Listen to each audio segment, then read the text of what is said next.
portion of this video is sponsored by Squarespace. This is the Tamron 35-150, and the reason why this lens is so hyped is because the starting aperture is at f2. And while it does vary when you zoom, it's only up to f2.8, which is quite impressive for the amount of range you're getting off this lens. And Tamron's done such an incredible job keeping the barrel size small, only 82mm in diameter. This is a very unique range, something that's not very common. They claim this is world's first, but who really knows? Anyways, who is this for? Being a 35-150 covers plenty of range for any type of photography and video, but I find it particularly useful for portraits, events, and video. We have all of the popular focal lengths for portraits here: 35, 50, 85, and 135. Running between f2 to f2.8, these are enough to give you that nice subject and background separation.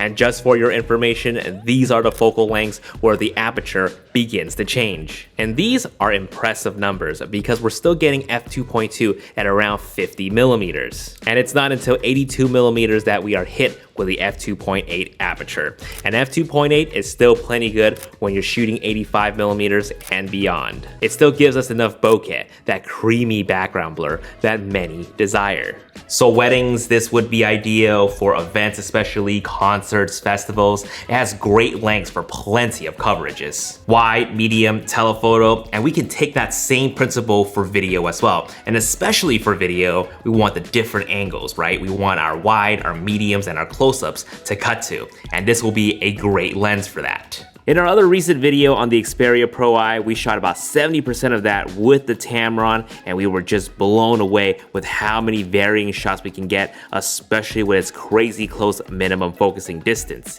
While it's not macro close, it's still good enough to capture some amazing details. This lens here really takes some of the best focal lengths from the more common 24-70 and 70-200 and just meshed them together, leaving out the wider 24mm and the closer 200mm. Though I will have to admit, I kind of do wish this lens was just a little bit wider. That's just a personal preference, something that I'm just used to from using a whole bunch of other different versatile lenses and them having 24mm in them. While the 35mm is still considered wide angle, it's not enough in most cases where you really want to show more of the environment. But this can be largely forgiven given the fact that the reach is a generous 150mm, which we found we used a whole lot. Even if it doesn't have the same reach as the 200mm on the 70-200, a flip to APS-C mode will usually get us to where we need it. Moving on to autofocus capability, it is using a linear motor focus mechanism, which works incredibly well with Sony's autofocus calculation. We found the autofocus to be very snappy in photo mode, which is great, and we found the autofocus transition in video to be very smooth. No pulsing, no choking, and it even kept up really well as I'm walking towards the camera. On the other hand, manual focus, the throw can actually be set in the lens utility software. Unfortunately, I didn't bring the provided USB-C cable with me on our travels, and none of my regular USB-C cable works, so keep that in mind. Don't lose that cable. So unfortunately, I wasn't able to change anything, but the loaner unit that was sent to me seemed to have the manual focus throw at 360. It's incredibly responsive with the focus change. As you're twisting the lens, it's very well controlled. Focus breathing here is also very well controlled. As I'm twisting the focus ring here, the framing stays relatively consistent here on the sides. The lens utility software also brings in other features that are helpful to video shooters, such as the AB focus rack and the focus speed preset, where you can set the focus distance between subject with a push of a button and change how fast or slow the focus shifts between them. There are 3 different custom slots you can program up to, and there are 3 buttons around the lens that you can press to activate the different program settings. For A7 IV, A7S III, FX3, A1 users, I think the built-in focus shift control on our cameras might honestly be good enough already, since we can actually adjust the speed and sensitivity with number-based settings. But for older Sony cameras with the vague speed and sensitivity settings, you know, instead of numbers, it's just literally slow, medium, fast, the Tamron lens utility will bring more focus control and smoother change rates to your cameras. Now, this does not have lens stabilization, but I'm not docking any points. Any recent Sony full-frame cameras will have in-body image stabilization, and we found this combination to work very well. A lot of the handheld videos look smooth, and I think that's in combination of the weight of the lens as well. On top of that, I was able to get a few photos at a very slow shutter speed handheld. Now, speaking of photos, image quality. It is incredibly sharp even at the widest aperture. Personally, I think the corners are handled well, no crazy noticeable fringing, and the bokeh balls are nice and round. Now, the starburst at f9 on the other hand, they look like they can kill somebody. I mean, is it just me? Am I crazy? Or do these look extra pointy and sharp for some reason? But speaking of flares, like some of the other reviews have already pointed out, it's not terrible, but it can be distracting if you're shooting directly at the sun. For scenic shots, it might look like a cool effect, but for portraits, it might ruin it. Alright, so look and feel of this lens. This lens feels like it's very well built, and the zooming action is very smooth. And the zooming direction is the same as Sony counterclockwise, and the focus ring is right above the zoom ring. I know certain lenses like to have it the other way around, which kind of throws me off, but I like having the focus ring right up here. We also have a autofocus manual focus toggle built onto the lens, which is always nice to have. And the lock button, which is also really nice to have, so when you're not using the lens, the barrel doesn't slowly protrude out, which can happen given how heavy this lens is. Which brings me to my next point. As versatile as the range is, as awesome as the f2 starting aperture is, once you have it in your hand, it's hard to ignore how heavy the lens is.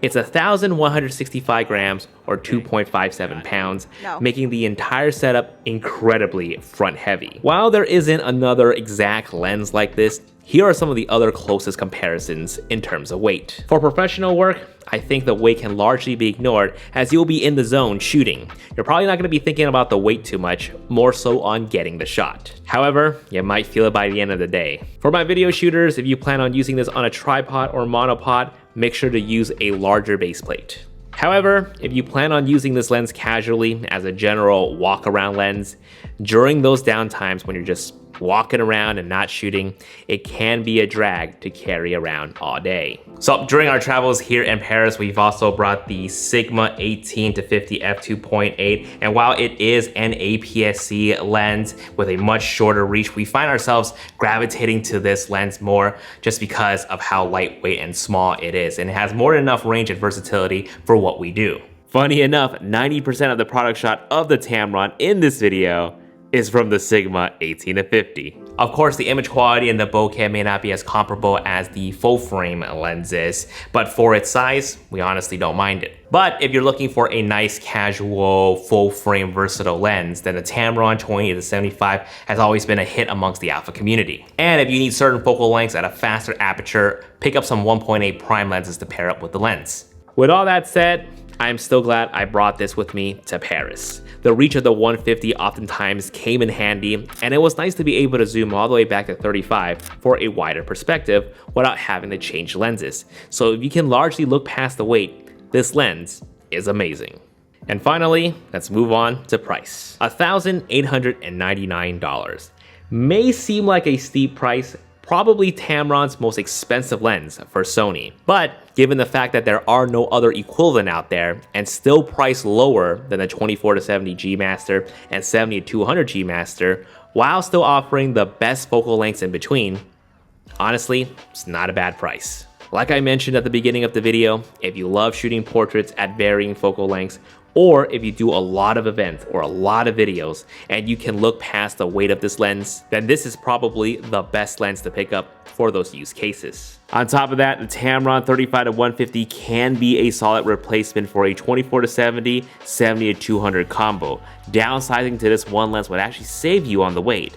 Although, I suspect the new 70-200 G Master version 2 will probably be a lot better at focusing in terms of high-speed action shoots like sports. Otherwise, I mean, I still highly recommend the Tamron 20-75 over this lens, and they recently just launched a version 2 of that with the updated linear motor focus mechanism, which is going to be excellent for video, but really for its price, $899, excellent range with a constant f2.8 aperture, great image quality, extremely lightweight, just a joy to bring around with you wherever you go. If you guys enjoyed this video, be sure to give it a like and comment down below what you personally think of the 35-150. Will you get this lens, or will you choose from Tamron's other amazing selection? And if you guys want to support the channel and see more videos like this, the best thing you can do is just to stick around and listen to what my sponsor Squarespace has to say. Vivian and I always strive to bring you guys the best and most unique image and video samples whenever we talk about cameras and lenses, and oftentimes we have high production costs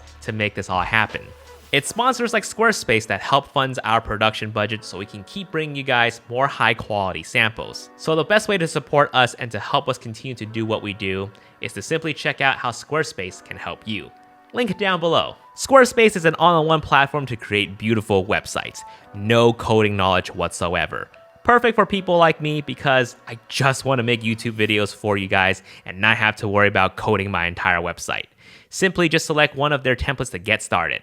Every aspect is easily customizable with their drag and drop feature. Whether you're in need of a portfolio, an e-commerce store, or even a simple blog, design it with Squarespace. Use my link down below to test it out, and when you're ready to launch your first website or domain, use my code JASONVONG to save 10% off. Guys, thank you so much for watching. I'll see you guys in the next video. Peace!